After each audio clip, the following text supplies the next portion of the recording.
Hey guys! How are you doing, y'all? Well, I have a special study for y'all tonight. I'm going to upload this pretty quick.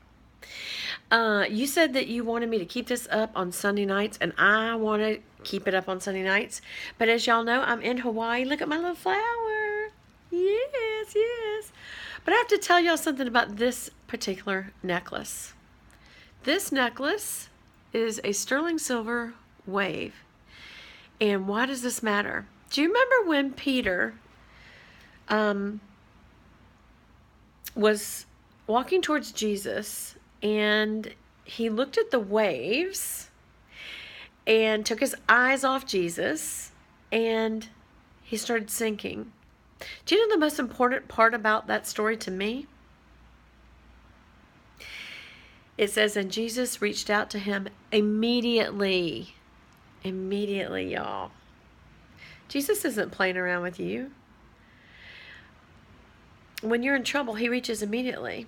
Let me tell you something that happened on this trip that I'm sharing with you guys a very vulnerable side of me.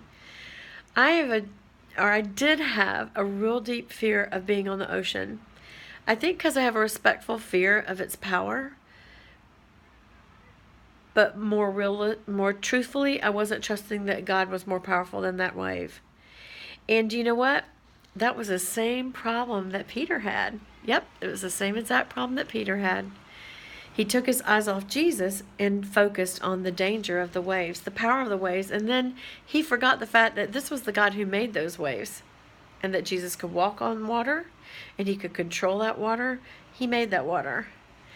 Well, my husband just got this for me at a real pretty little shop downstairs at our hotel, which has turned out to be such a blessing. They upgraded us. We have beachfront property, guys. I mean, secretary and a painter. Seriously. Anyway, he got this there because it's a wave. And what happened was I went on a catamaran out to the sea. And it was wonderful and beautiful and incredible. And then we went a little further out and there was big waves and swells. And there was a lot of pitching, and everybody's like, when I say pitching, it was like, woo, woo. And that's the very fear I had. And I was so upset inside.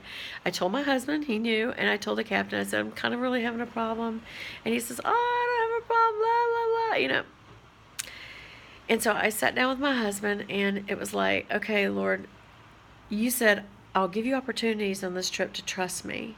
And he already did it by flying over the sea and now actually being on the sea and facing those waves and knowing that he is the God of the waves. And I don't mean that like he's the wave God. I mean that he's the God over all of the earth and all the universes and everything that exists. He brought it here and he controls it and he commands it. And I had to learn to really trust him. And so this probably means as much as the cross to me right now. And I know I'm wearing the cross because it reminds me that Jesus saved me from my sins. But it also reminds me that in life I must trust him and not be afraid. Where are you at? What are your fears?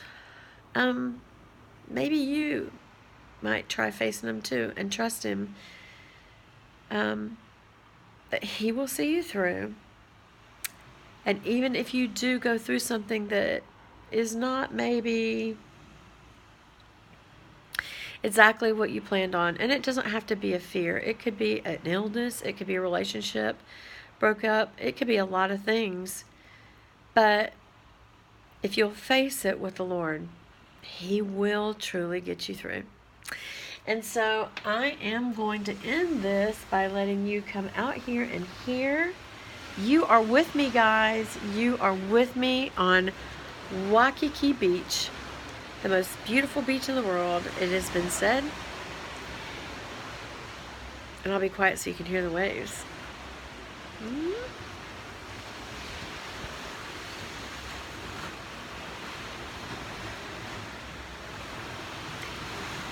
Okay, guys.